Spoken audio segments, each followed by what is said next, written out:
Amhagang di kharatang hitaya sukhaya Arahang Samma Sambuddho Bhagava Buddham Bhagavantang Abhivademi Swakhato Bhagavata Dhammo Dhammang Namasami Supatipanno Bhagavato Sāvaka Saṅgho Saṅghang Namami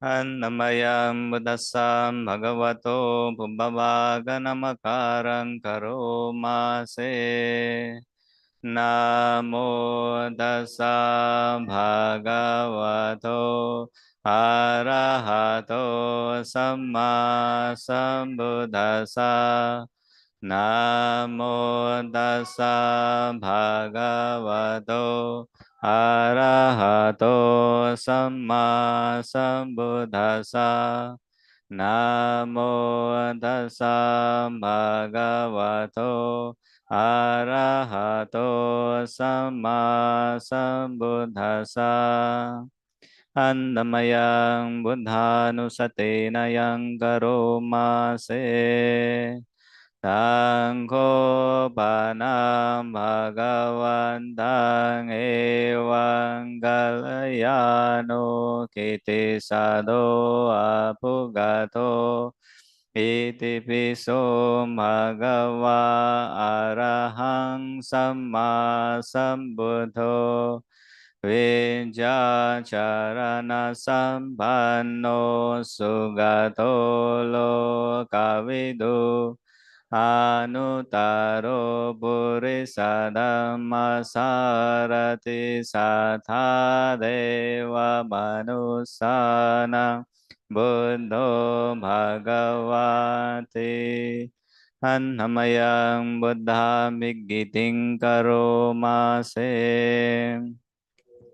Tawarahan Tavarata Diguna Biyuto Suna Vinyana Karuna Hisamagatato Bodhe Siyo Sujanatang Kamarang Vasuro Vandamahang Tamaranang Sirasa Jinendam Buddhoyo Sambhapaninang Saranang Khemamutamang Pathamanusati Thanang Vandamitang Sirenahang Buddha Sahasamida Sowa Buddho Me Samikissaro Buddho Dunga Saghata Chavidata Chahitasame Buddha Sahang Niyademi Sariran Jivitang Tidang Tohang Charisami Buddha Seva Subodhitang Nati Me Saranang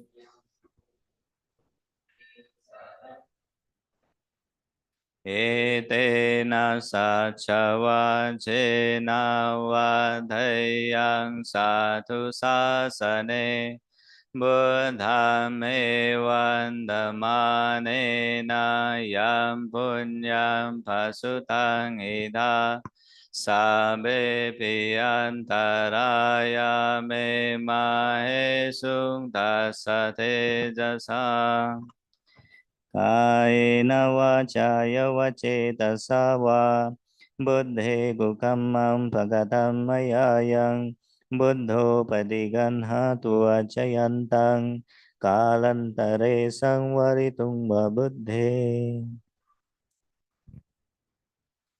อันธรรมยังธรรมานุสตินยังกโรมาเสสวากขาโตภะคะวะตาธัมโมสันติติโกอาคาลิโกเอหิปัสสิโกโอปานาอิโกปัจจตังเวดิตาโพวินโยหิเตอันธรรมยังธรรมันบิกิติงกโรมาเสสวากขาตถาดิกุณาโยกวเสนะสยโยโยมากปะกะปริยาติวิโมคขเบโดธัมโมคุโลกปัฏนาตถาธาริธาเรวันดามหังต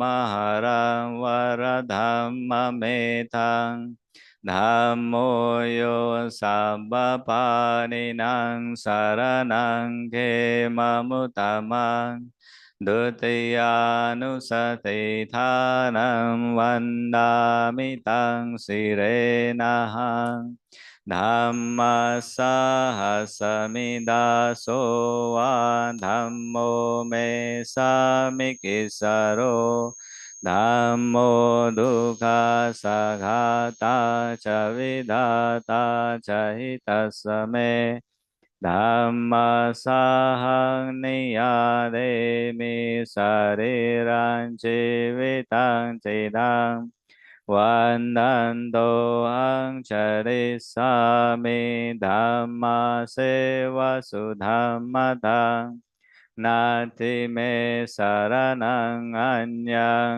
ธัมโมเมสารนังวรังเอเตนะสัจวันเจนะวัฏยังสาธุสาสเนธัมมัมเมวันธัมมาเนนายัมพุญญาภสุตังอิดาสัพเพปิยันตรายาเมมาเหสุงตัสสะเทจะสากายนวาจายวเจตสาวาธัมเมกุกัมมังปะกตัมมยายังธัมโมปฏิกันหาตุอาชยันตังกาลันตะเรสังวริตุงวาธัมเมอันธรรมยังสังฆานุสตินายังกโรมาเส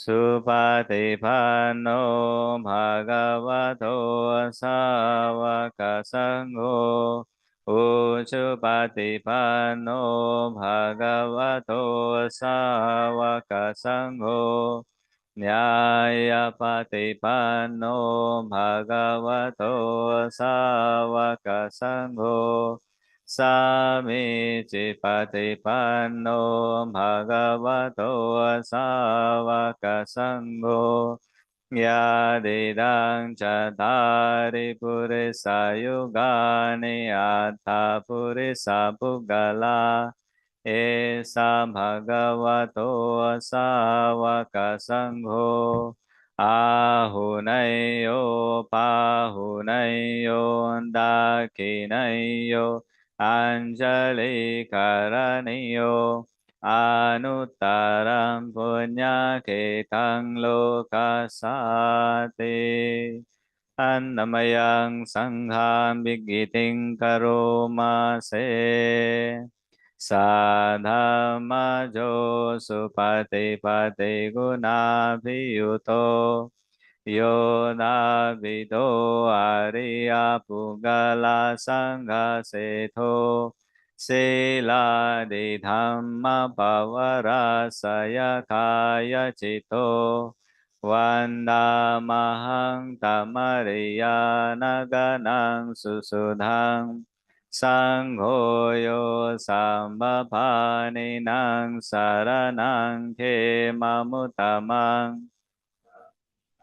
นุสติทานังวันดามิตังสิเรนะหัง Saṅghā samidaso va Saṅgho me samikisaro Saṅgho duga saghata ca vidhata ca hitasame Saṅghā sahang niyademi sariran jivitang cidang Vandanto hang charisami Saṅghāso patipannatang Nati me saranang anyang Saṅgho me saranam varang Etena saca vacena vadhayang satu sasane Saṅgham me vandamanena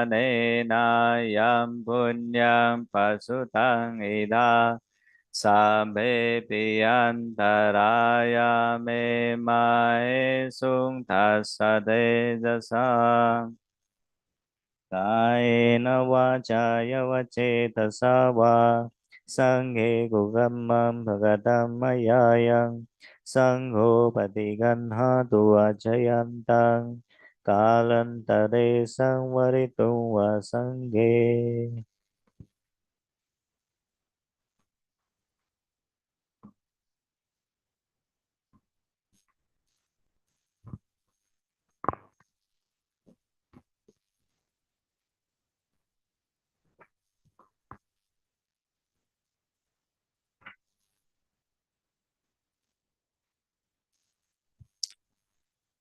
So page number 128, 128. So we'll chant the Ādittapariyāya Sutta.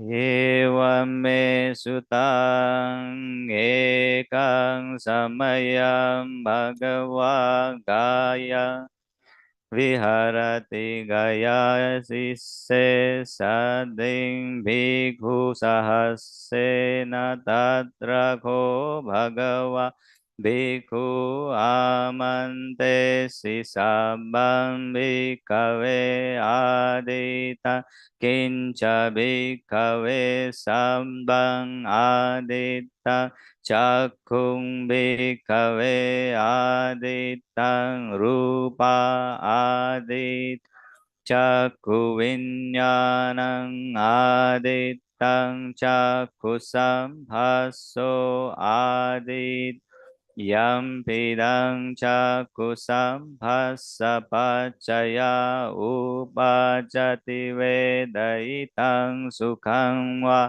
dukkhaṃ vā adukkhaṃ asukhaṃ vā tampi āditaṃ kena āditaṃ ādit raga gina dosa gina moha gina āditaṃ jatiya jara maranena soke hi paride Hi dukkhe hi domanase hi upayase hi adittanti vadami sotang Sanda aditta sota viññānaṁ adittaṃ sota samphasso aditto yam pidang sota samphassa paccaya upajati vedaitang sukhang va dukkhaṃ va adukkhaṃ asukhaṃ va tampi aditang Kena aditang raga gina dosa gina moha gina aditang jatiya jara maranena so Hi parideve hi dukkhe hi domanase hi upaya se hi adittanti vadami ganang aditta ganda aditta gana viññāna Ādittaṃ ghāna sampasso Āditto yam pidang ghāna sampassapacay Upajati veda itang sukhang va dukkhang va adukkama sukhang va tampi aditang kena aditang aditang ragagina dosagina mohagina Ādittaṃ jātiyā carā maranena sokhehi paride Hido manasehi upayasehi ādittanti vadami jīvā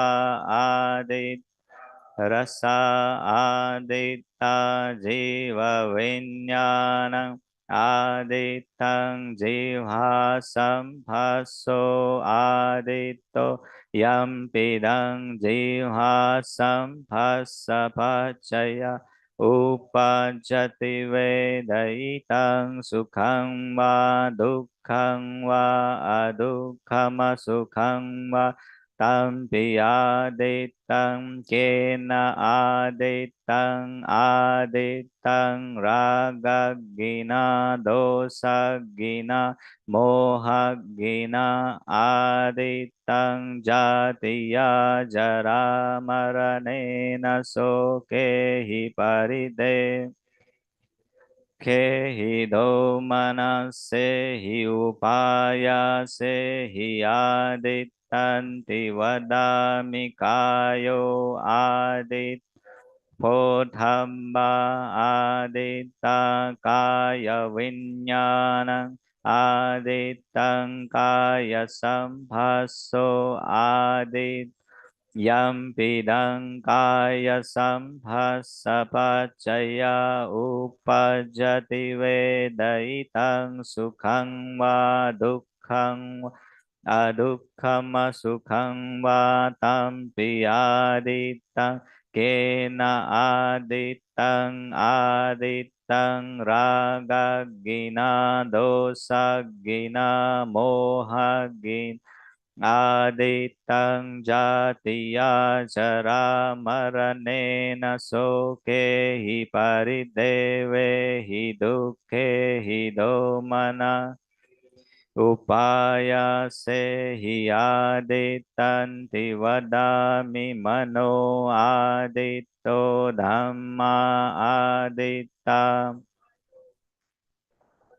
Ādittaṃ mano samphasso āditto yampidam mano samphassapacaya upajjati vedaitāṃ sukhang va dukkhang va adukkama sukhang va tampi ādittaṃ Kena aditang aditang raga gina dosa gina moha gina aditang jatiya jara maranena so parideve hidukke hidomana sehi upaya sehi adi Dami Evam passam bhikkhave sutava ariya savako chakkhusmin pinim bindati rupe supinim bindati chak Nepinim bindati chakkhusam passe pinim bindati yam pidang chakkhusam passapacaya upajjati vedaitang sukhang va dukkhang va adukkama sukhang va tasmin pinim bindati so tasmin pinim bindati Sade supinim bindati sota viññāne pinim bindati sota sampasse pinim bind yam pidang sota sampassapacaya उपजति वेद इतं सुखं वा दुःखं वा अदुःखमसुखं वा तस्मिन् पिनिं विन्दति घानस्मिन् पिनिं wind गन्धे सुपिनिं विन्दति गानविज्ञाने पिनिं wind गानसंहस्से पिनिं विन्दति यं पिदं गानसंहस्सपचय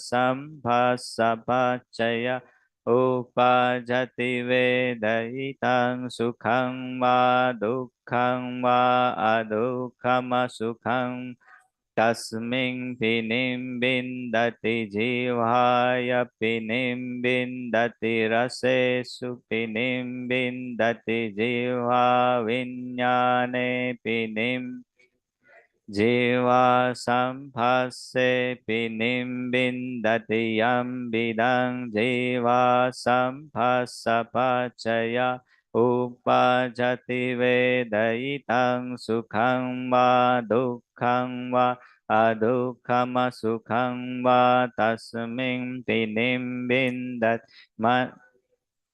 पिनिं विन्दति फोढ्ढम्बेषु पिनिं विन्दति कायविज्ञाने पिनिं विन्दति कायसंहस्से पिनिं यं पिदं कायसंहस्सपचय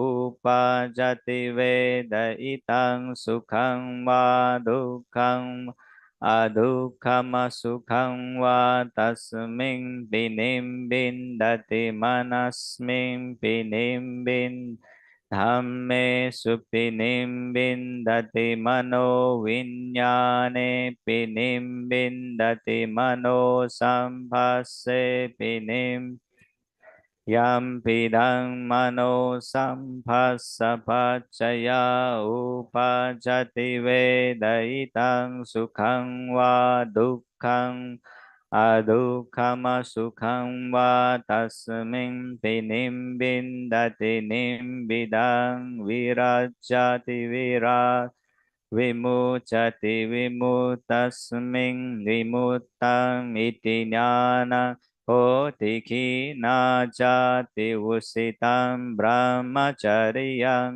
कथं करणीयं न परं इत्थायाति पजाति इदमवोच भगवा आत्मनाते भिक्खु भगवतो भासिता अभिनन्दुं इमस्मिन् च पनवैयाकरणस्मिन् भण्यमाने तस्य भिक्खु सहस्र अनुदाय आसवे हि चित्तानि विमुचिंसुते आदित्तपर्याय सुतं नित्तितं.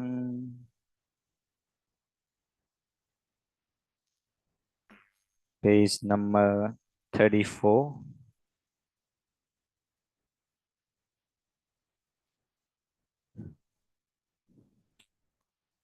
Annamayaṃ caturrapamanya ubhasanam karomase metta sagatena cetasa ekam disam bharitava viharati tatha dutiyam tatha tatiyam tatha caturta iti udamado tiriyang sabadi samba tadaya sambavan lokam meta sahagatena cetasa vipulena mahagatena appama averena abhayam panjena paritava viharati karuna sahagatena cetasa ek disam paritava viharati tatha dutiyang tatha tatiyang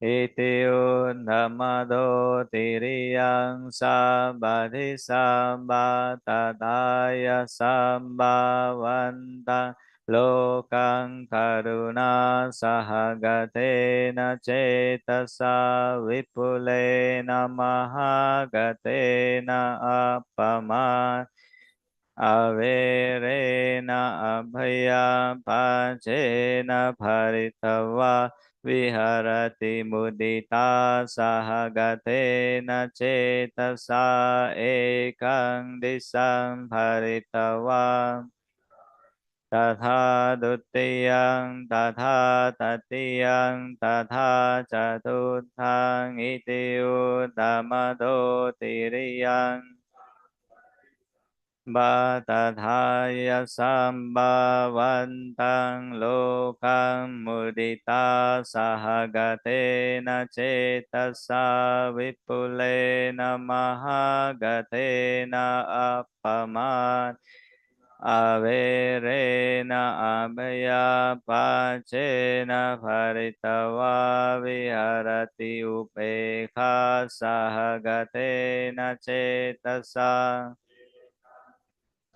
Haritva viharati tatha dutiyang tatha tatiyang tatha chatut iti uddhamado tiriyang sabadi sabba tathaya sabbavan lokang upekha sahagatena cetasa vipulena mahagatena happaman averena abhaya pachena paritava viharati te.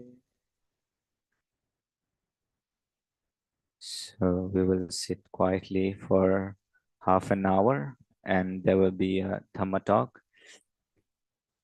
Uh,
Brahma Chalokadhipati Sampati Patanjali Andivaram Ayachat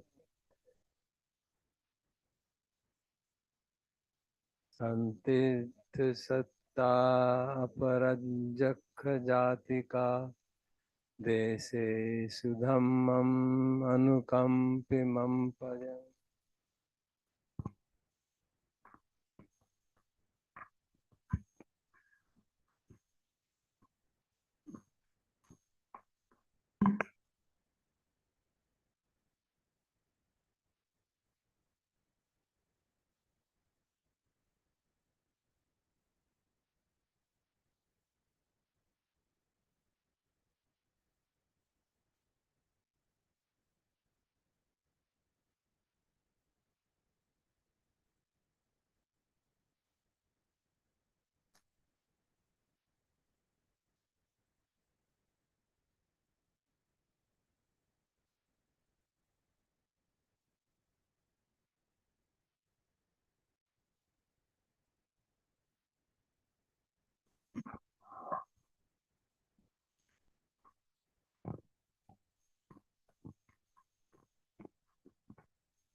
Namo tassa bhagavato arahato samma sambuddhassa. Namo tassa bhagavato arahato samma sambuddhassa.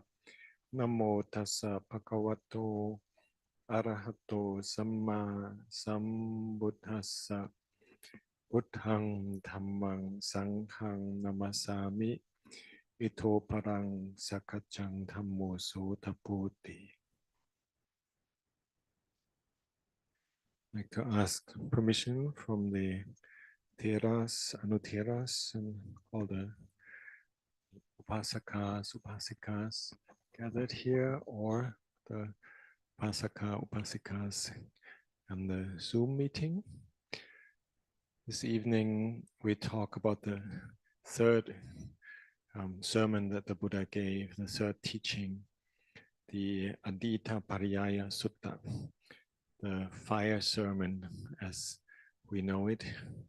Some of us have had the good fortune, I think 2 years ago, a year and a half ago, to go to Gaya Sisa, close to Bodh Gaya, climbing up the mountain that overlooks the river there, the Niranjara River, or the present day equivalent to it.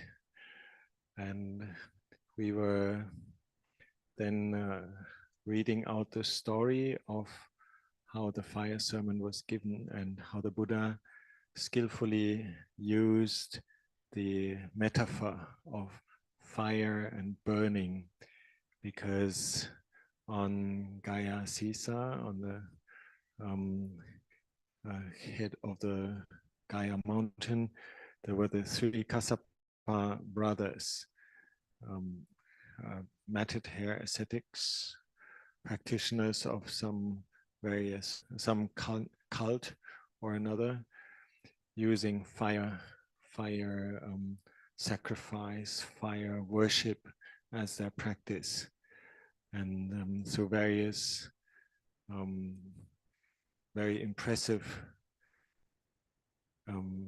demonstrations of the Buddha's psychic power, psychic energy, the Buddha was able to then bring the head of the 3 Kassapa brothers, Uruvela Kassapa, to the insight that it's better to leave these practices of worshipping fire and dealing with these very,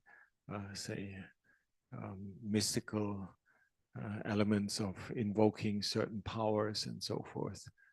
The Buddha basically showed him, actually, in terms of development of the mind, I am much further developed than you, and also the teaching that the Buddha then gives is one that shows us how to deal with the defilements of the mind. And the Buddha, in his awakening, had abandoned the defilements of greed and hatred and delusion. So this is one of the main topics that the Buddha introduces in the fire sermon. We have the 4 Noble Truths in the first sermon, where the Buddha talks about dukkha, its cause, the cessation, and the path to the cessation of dukkha, which we talked about already. And it's a very practical, applicable teaching in that we all know how frustration is being fed by our cravings and our desires and our wish to be something or not be something, and also by the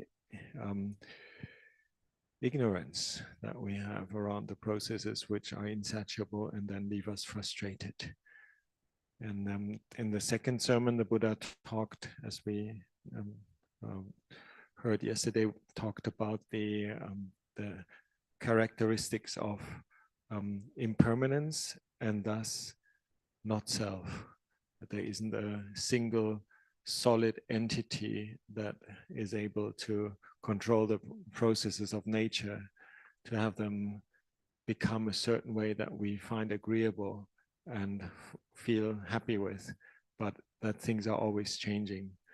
It's one of the key phrases that I actually overlooked and mentioning yesterday, is that the non-controllability that is expressed in the Anatta Lakkhana Sutta, that we cannot demand of our body, may my body be this and not that. May my body be healthy and strong and not weak and sick, for example. May my feelings be happy all the time and not unhappy. And these processes, they are not in our control. The laws of nature that the Buddha quotes, the 3 characteristics. It's anicca, impermanence, the constant flow and change of things. Whatever has arisen has the nature to pass. Yankinchi samudaya dhammang sapantang nirodha dhammanti. For example, in many expressions, the Buddha talks about impermanence, and then in the Ādittapariyāya Sutta, he expands this towards, or then joins it towards the teachings of, don't believe that there is this entity that is in control, that entity that is stable, that entity that we usually attach to and think this is ourself. It could also be a higher self, or so, the sense of there must be something that is universally stable or so. And the Buddha basically says, look at life, look about the components of life, the body, feelings, perceptions, proliferations, and sense consciousness. And all this is subject to constant change, and it's not within our power to change that.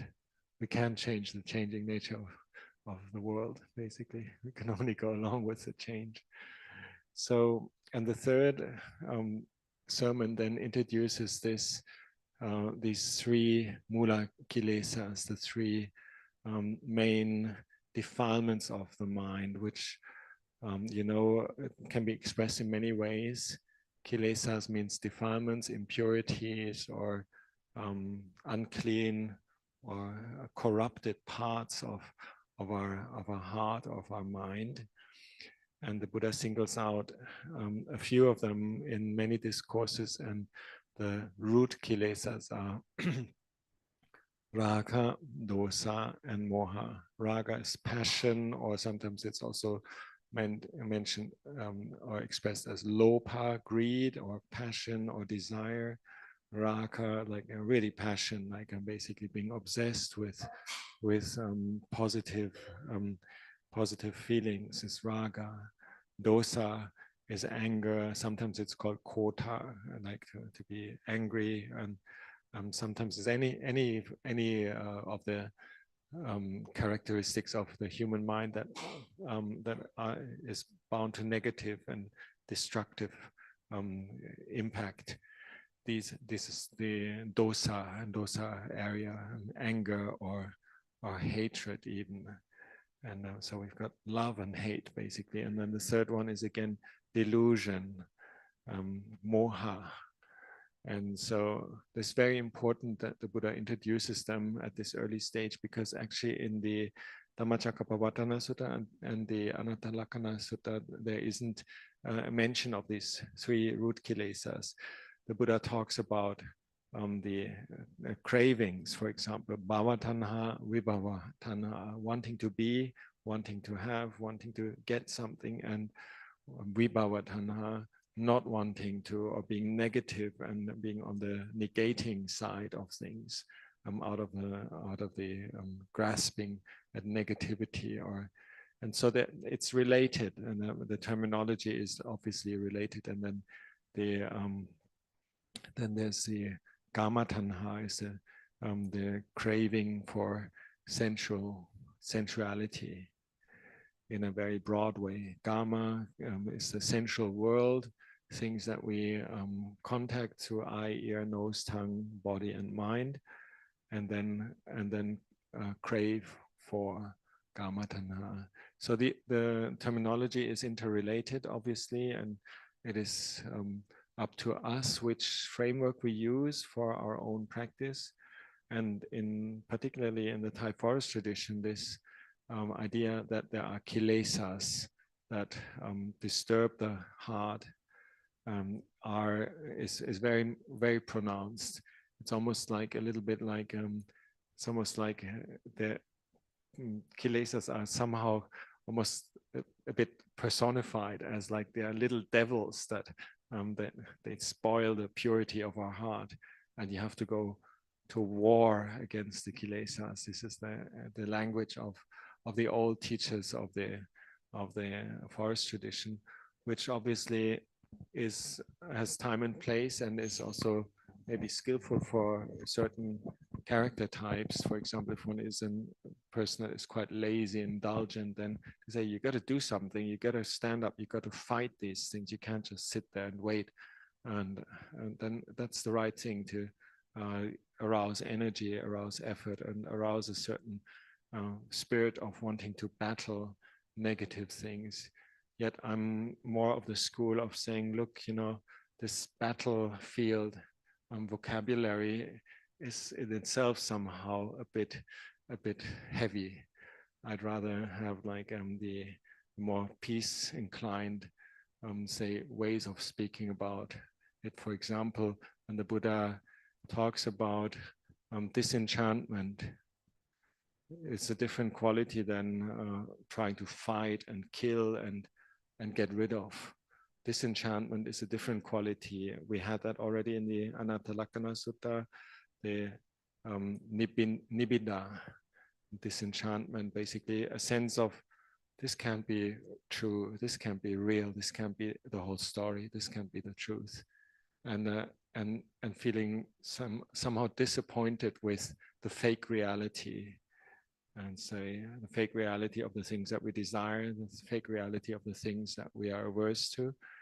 And then basically we get our own say sense of energy arising from that, and we know the sequence is nibbida, viraga, then we feel dispassionate, a bit like watching a soap opera. If you have you ever seen Thai soap operas?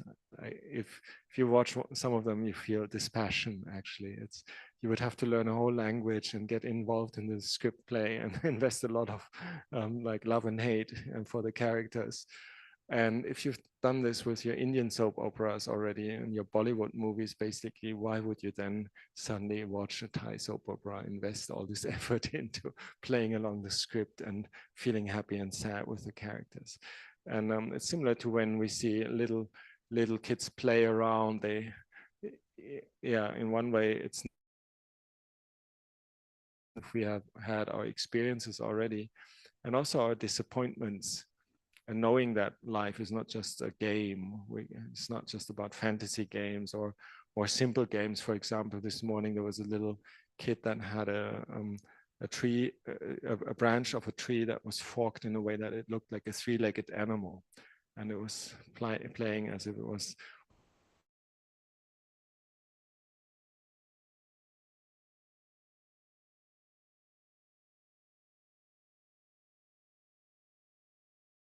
to be honest, it doesn't affect me in that sense. I haven't grown up with this this kind of temptation to go riding on dinosaur-like creatures and dragging around swords and daggers and magic weapons around against little goblins. One of the most dispassionate movies that we could watch at Wat Chat just for the sake of dispassion would be something like the fantasy movies that are so popular these days. And thinking that there's even games around this. This is for me is an example of nibbida viraga. Basically, I'm not interested. And I know the game from other areas. I've seen a few dramas in my life myself, like you have, and there's no need to artificially produce that. And so this cessation of interest is the key word around this, around the enlightenment sequence that leads in the fire sermons, the 5 ascetics, to full ending of all causes of further rebirth, and also in the Ādittapariyāya, the 1,000 matted hair ascetics, the followers of Uruvela, Nati, and Kaya Kassapa. They leads them to such a disinterest in the drama of the world that they basically stop all causes for future rebirth. And I found that's also a very powerful image when we get impassioned with certain areas, then we have like jobs to do. We've got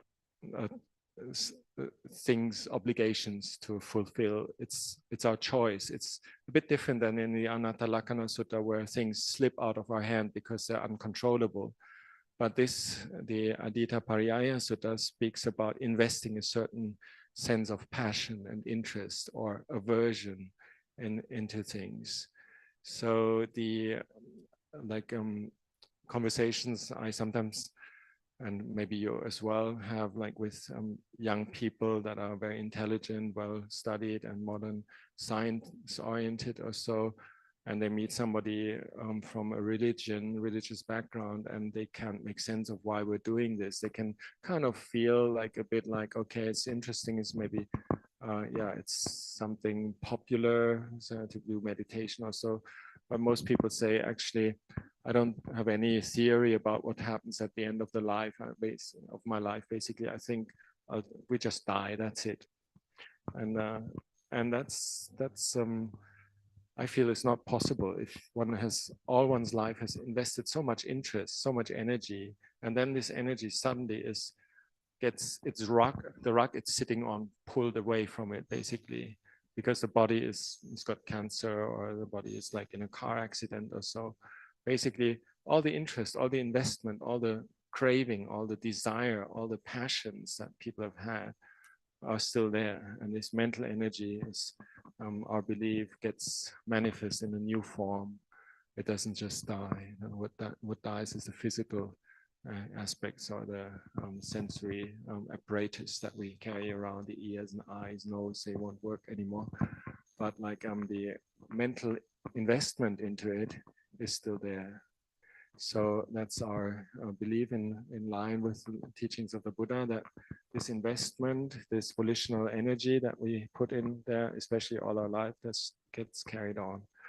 And so in this sequence, viraga, nirodha, nibbida, viraga, nirodha, cessation, and then the kinam chati, like it's exhausted, it's quenched.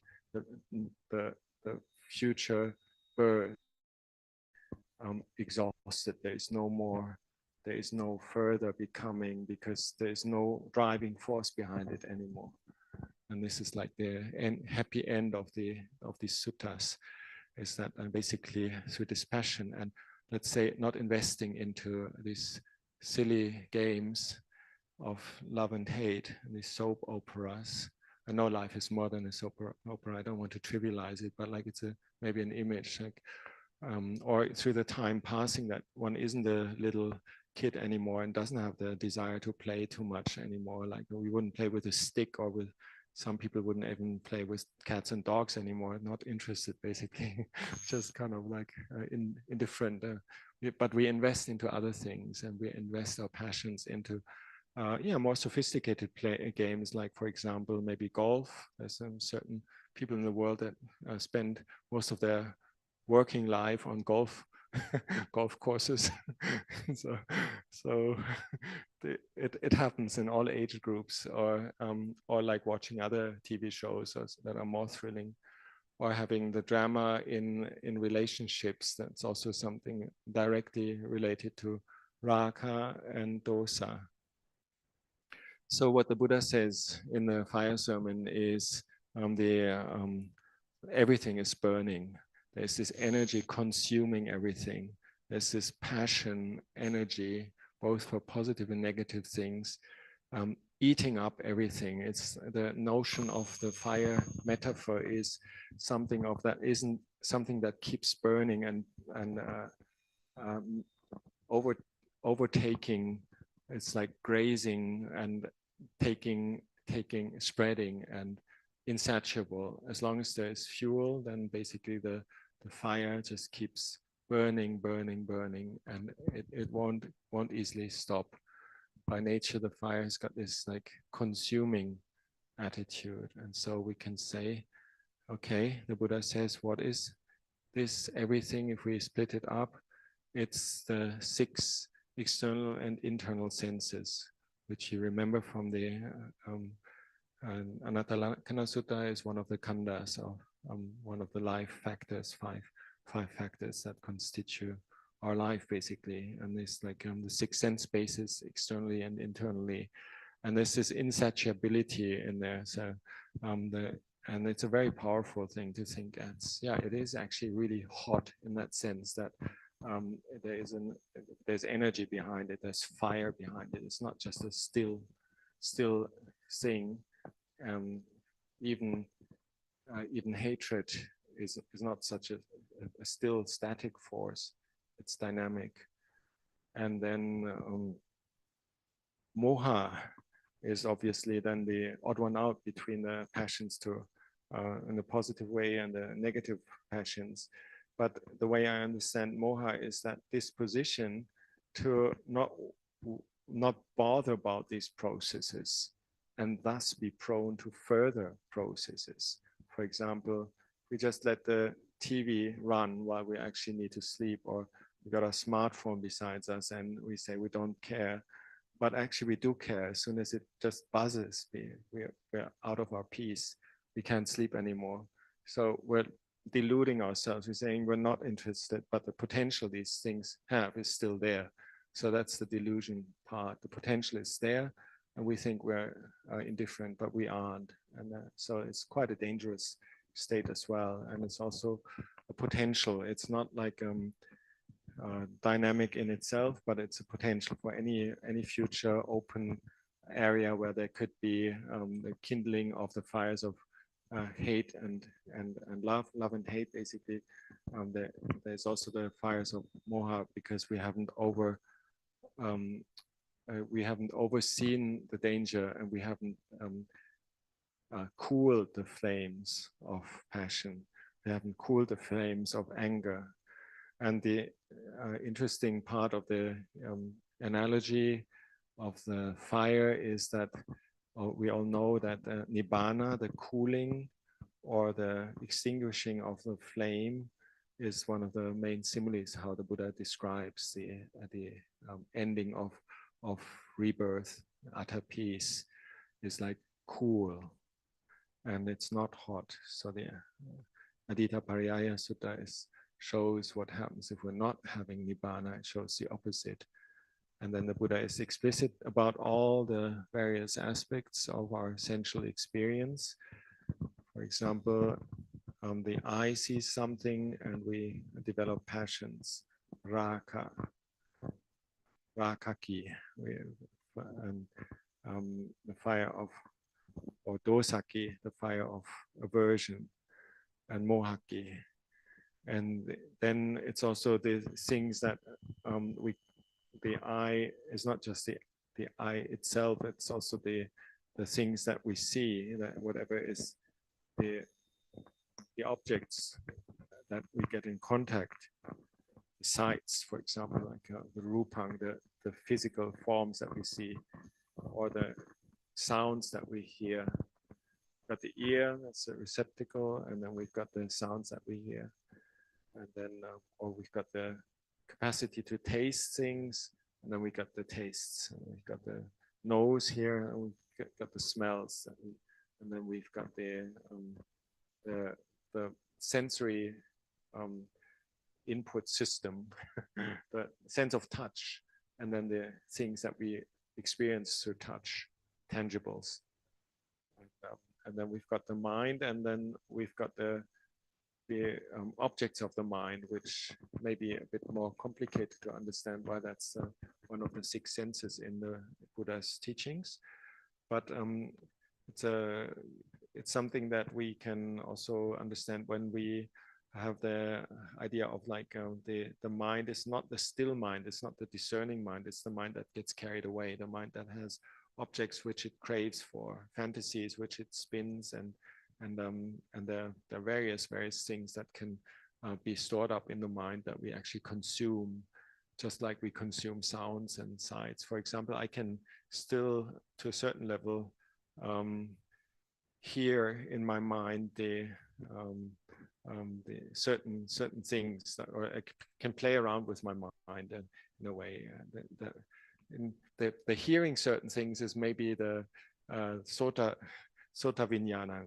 I've got the capacity to produce sounds in my mind, for example. Like I've got the consciousness that allows me. I could play Bach's cello suites in my mind because I've heard them before.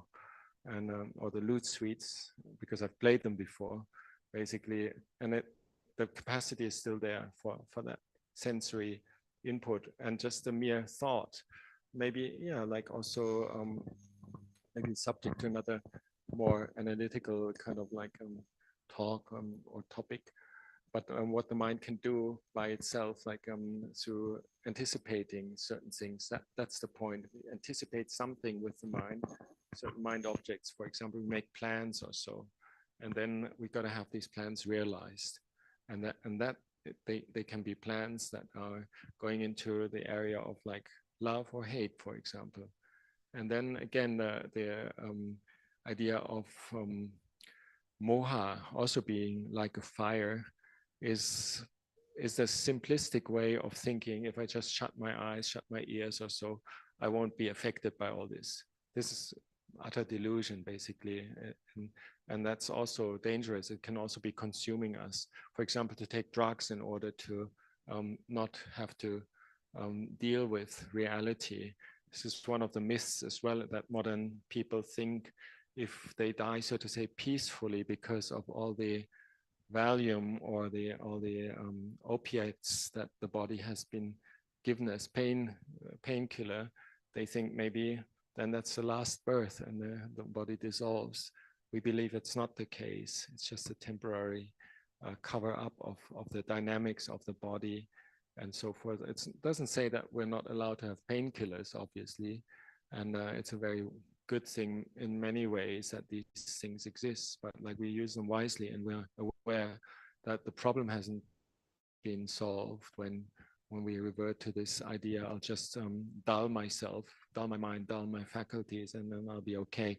This can be also very consuming, that idea, as we've seen with people that are subject to narcotics, which is for proper Buddhists is not okay. We don't take drugs generally. It's for dulling the mind, and we don't take alcohol. It's the fifth precept, because our sati, our capacity to know, is one of the main keys to realization of what's happening, and then overcoming the dukkha that's happening. So the idea of like fire is something that consumes something is like, for me, very tangible, and it doesn't easily stop. It's, one can say fire is also, in a, I would say, modern way, you can say it rings the bells of something being addictive. You can't just stop it. It's burning, basically. Once you've started binge watching something on your smartphone, it's basically addictive, or binge eating, the taste, like, and it all it does, it needs a little bit of sweet, for somebody who's like sensitive to that, and it's a landslide effect. It's like literally like fire consuming somebody. Or like on the negative side, like, I'm not aware of what brings people to do these horrible crimes that are happening these days, but I believe there is also a certain thrill and a certain addiction that is built up in young people, for example, driving their cars into crowds, or like students, then say, being out of control. And but in a more general way, like the idiom of fire basically is a metaphor for the power of the kilesas. So we've got the power of greed, power of hatred, and power of delusion, power of love and hate, and indifference. And so we have this simile that the Buddha goes through the sense bases, and it's one way we can say, the Buddha talks about like there's the getting in touch with things, right? For example, the tangibles, kaya sampassa, like it's also part of the paticca samuppada, like to have passa, contact, and then vedana starts, and this means for some reason we always play around with that as well. Like we think we just need less contact, and then we'll be fine. It's a bit like the delusion taking over. Then, if we have less contact, and then the fire might still be kindled very easily once we have the contact. There's a famous Dhamma talk by Ajahn about this, like sense contact, the fountain of wisdom, if I can have that right in my memory. It's the source of wisdom is sense contact. And how can we, for example, eat a meal and not get carried away by the tastes? And this is very much monastic life, as you can guess. I'm talking about this because it comes up for us. We don't have sexual activities, but we have other essential activities like contact to beautiful things and contact to good tastes and so forth. So we're kind of dried out in one area of the human biology, and then the same passions may then shift towards other things. Suddenly we find ourselves like craving for sweets, or which maybe before we ordained we had already given up. Basically, I don't think I would have had Haribos like before I became a monk, basically, maybe as a kid. So the root is still there, that we want agreeable, tasty things, and also the tendency then that the fires of this tendency get ignited, get triggered, as would be a modern idiom again. And so we have to be careful and try to cool ourselves down, try to go into the experience itself rather than into the connotations. Similar to the yesterday at the Ādittapariyāya Sutta, where we try to simply witness what's happening and simply be in the present moment without comparing to past and future. In the sensory world, similarly, we try to stay right with the experience and not buy into the connotations, buy not into the potential of these experiences. For example, when we touch while we are doing Jongkrom meditation, like a walking meditation, we train ourselves to simply touch the ground with our feet. The feet are also actually quite sensitive, and it can be another area of your body that you train to simply experience what it is experiencing. Or the taste buds, when we eat the food, that we simply taste, oh, this is a tomato. It's one of the most delicious tomatoes I've ever had, but do you need some more tomatoes? Oh, it's good. It's a nice, good enough reminder of what tomato-ness is by tasting the tomato.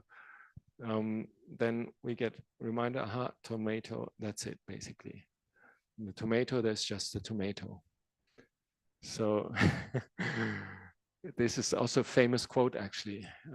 When we look at the teachings of the Buddha in this 84,000 further discourses that he gave, he illuminated many, many things. For example, there's the matted hair ascetic Bahya coming to see the Buddha on alms round, and he's in a hurry. He is not yet enlightened, but he heard that the Buddha, Sammasambuddha, is fully enlightened and wants to have a quick instruction on alms rounds. And he asked the Buddha for short teaching, and the Buddha says, in the seen, may there only be the seen. In the heard, may there only be the heard. In the cognized, may there only be the cognized.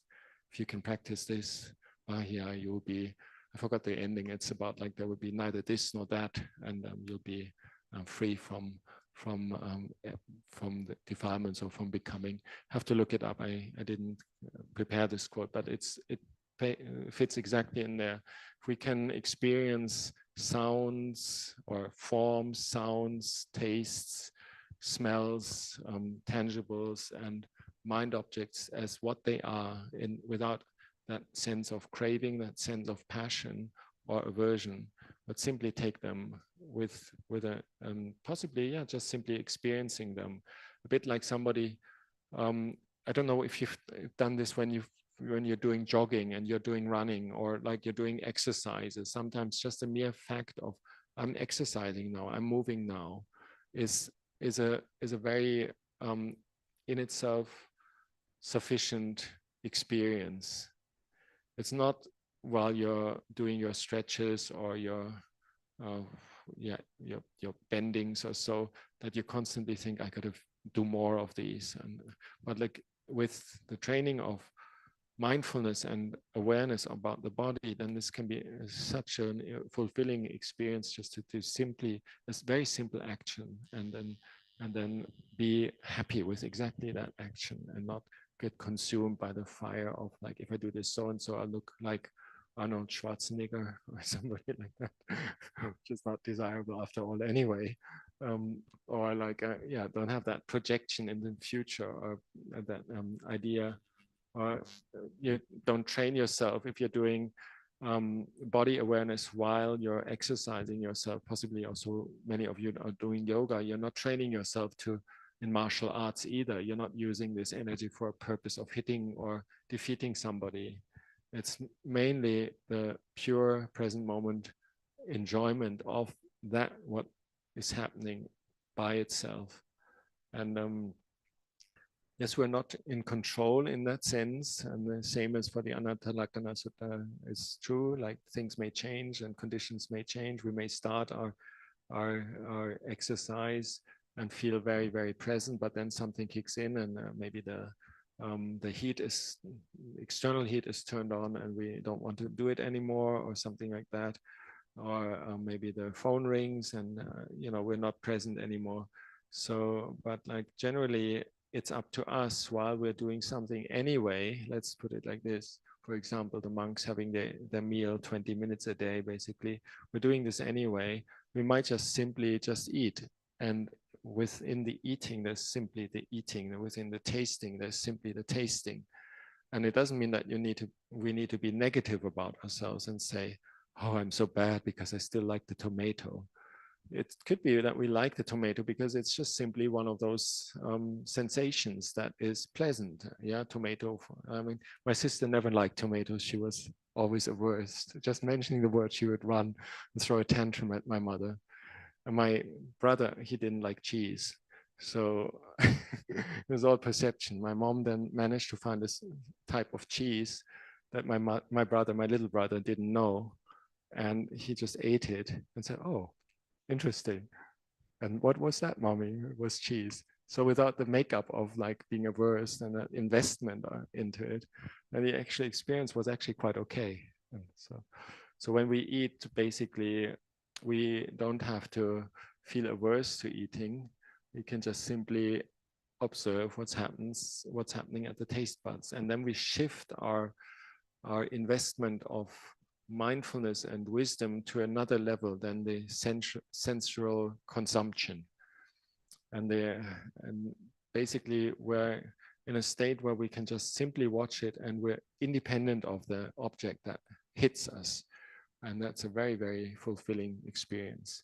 And I believe that this is like the thing that we can build up more and more all through our life, that we can expand the sense of simply experiencing, all the way that when eventually the very, very difficult parts of life reach us, for example, pain, physical pain, or the unpleasantness of being bedridden, and all kinds of diseases and old age, sickness and death comes, that we're not reacting with the fires of aversion or the fires of passion and the fires of delusion, that we can just take the resources of seeing this as what it is, and seeing what the body is doing when it ages, when it is fading, and just watching with that sense of, oh, it's interesting. That's what's happening when a body is breathing, and this is what's happening when the body is having his last breaths. This is my creed, my faith, that it is possible to take it to that level, that we can simply do what nature does and watch it without investing a sense of passion into it or aversion. And then also not deluding ourselves that we can already be independent when we actually cannot be independent, when we're still caught up with things. That would be the indulgence in passivity, or like moha. The fire of moha can also take us over, because sometimes there's an intermediate little, say, treat where we can just basically relax and do nothing. But sooner or later, even that gets spoiled by the law of anicca, and we have to do something again. Or like we are not able to use our faculties in the way that we need to be using them in many diverse situations, and be simply present and be simply taking these experiences as to what they are.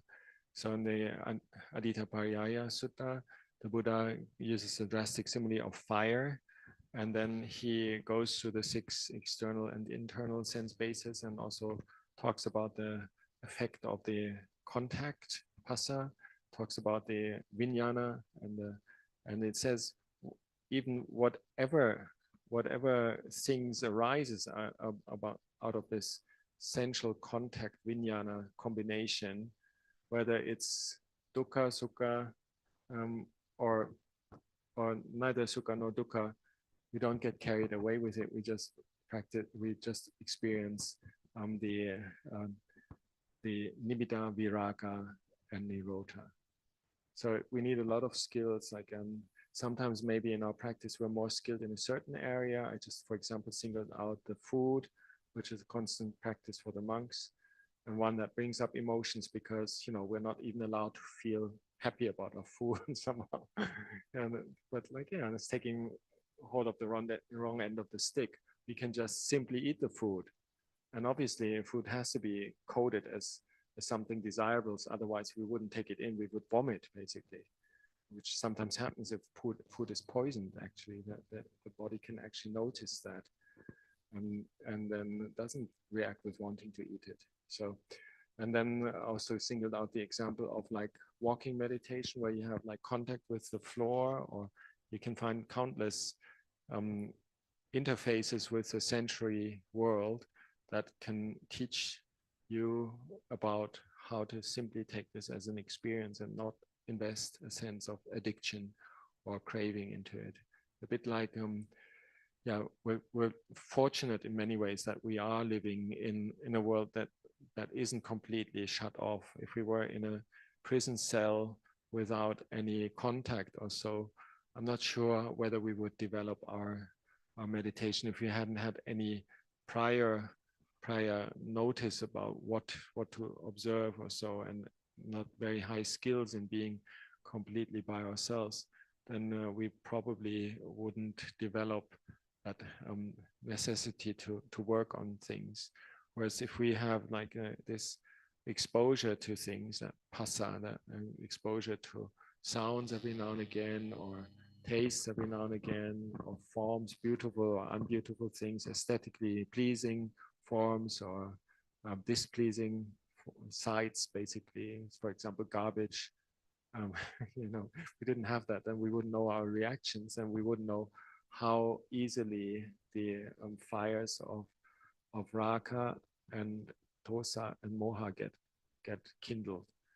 And so we can use that as a way of dealing with the inevitable contact that we have with the world. That's why the Buddha singles out the 6 sense bases in this teachings, and describes a way to disenchantment and to utter release, utter cooling of the heat of these passionate experiences. So these are some miscellaneous comments on the Ādittapariyāya Sutta.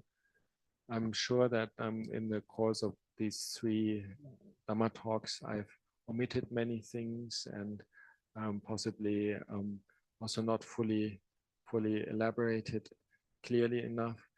But we take these Dhamma talks as not a perfect lecture, as this is how it is, but we take it as an encouragement to investigate. And even if I have said something that is not quite, doesn't resonate, or maybe is not quite accurate, and you can find other aspects of it that are in line with the Buddha's teachings, then please do so, and enlarge the repertoire of Dhamma through having that well-meant input in us, in our group, where we're practicing together, and we use the Dhamma as a way of motivating ourselves to not see life superficially and work at our inner peace and our inner stilling of the kilesas, and not to fall into the trap of I know it all, or this is should be different, but seeing it as a dynamic approach. Whatever is offered, we can learn from that, and particularly the introduction of the kilesas into the three, like that the Buddha was so kind to also mention those very, very down-to-earth qualities of love and hate and delusion, greed, hatred, and delusion, is a very precious tool, because we can easily observe that as well in a more general way. Are we getting carried away by things that we love and are passionate about, even if they're good things, or beautiful things, arts, literature, or so? Then we got to be careful and see that we're not being consumed by them, and that we're able to either have them or not have them. A bit like when Ajahn says, okay, they put the chocolate in front of you. Do you like it? Yeah. Do you have to have it? No. can also just watch the chocolate. If we still don't, if you can't remember what chocolate is because we haven't had it for a while, we might just taste it and then, oh, okay, chocolate, enough. Another chocolate, another tomato, good enough. So I offer that for reflection today. You.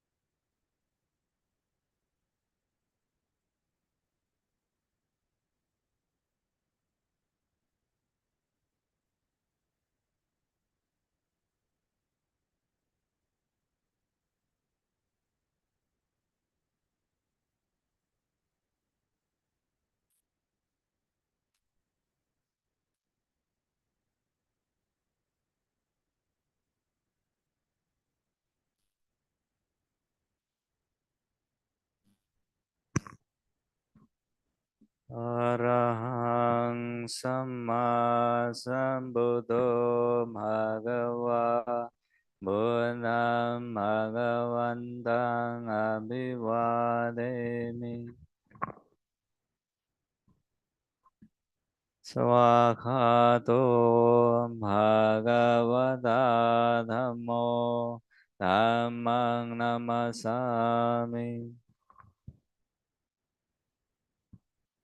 Supatipanno Bhagavato Sāvaka Saṅgho Saṅghāṃ Namāmi.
Thank you very much, everyone.